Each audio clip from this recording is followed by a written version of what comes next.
What if I told you that one of the most compassionate ideas in human history has repeatedly ended in collapse? Not once, not twice, but over and over again. It always begins the same way, with a promise. A promise so elegant, so morally irresistible that questioning it feels almost cruel. What if wealth could be shared more fairly? What if no one ever had to worry about food, housing, or health care again? What if the state could protect everyone from the chaos of markets? Across centuries, that promise has ignited revolutions.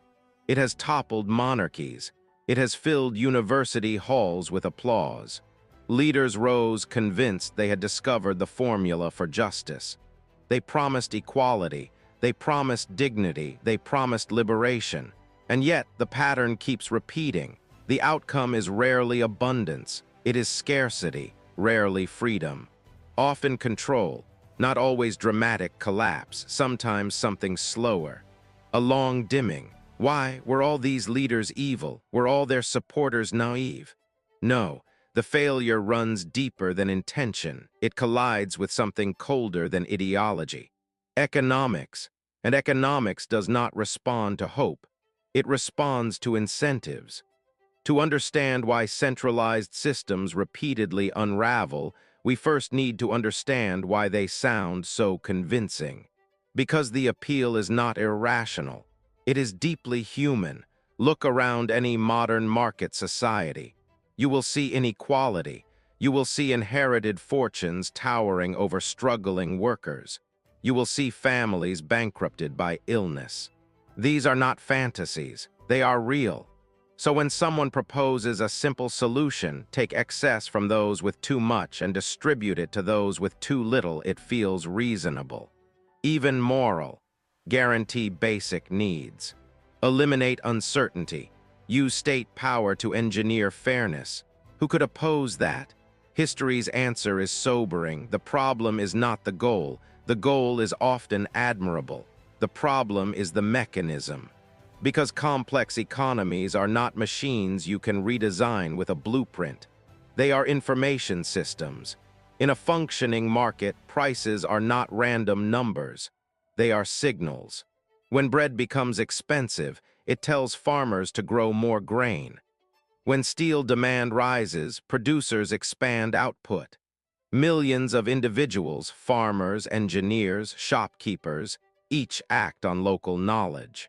No single mind coordinates it all, and yet it works, not perfectly, but dynamically. Central planning removes that signal system. When the state owns production and suppresses private exchange, prices stop communicating real information. Planners must guess. Should steel become bridges or refrigerators? Should land grow wheat or soy? Should capital fund hospitals or factories? Without genuine price signals, decisions become administrative estimates. And when an entire economy runs on estimates, distortions multiply. Too much of what people do not need. Too little of what they desperately want. In the 20th century, entire nations attempted this experiment. Production quotas were issued from distant offices. Factories were told what to produce, how much, and by when. On paper, output sometimes soared. Gigantic projects rose from the ground. But inside stores, citizens waited in long lines for basic goods. If quotas were measured by quantity, factories produced millions of low-quality items. If measured by weight, they produced fewer oversized goods just to hit targets. The statistics looked fine. The shelves told the truth. And then incentives began to erode. Why innovate if extra effort brings no reward? Why take risks if failure is punished and success is capped? When effort and reward disconnect, mediocrity becomes rational. Remove incentives, productivity follows.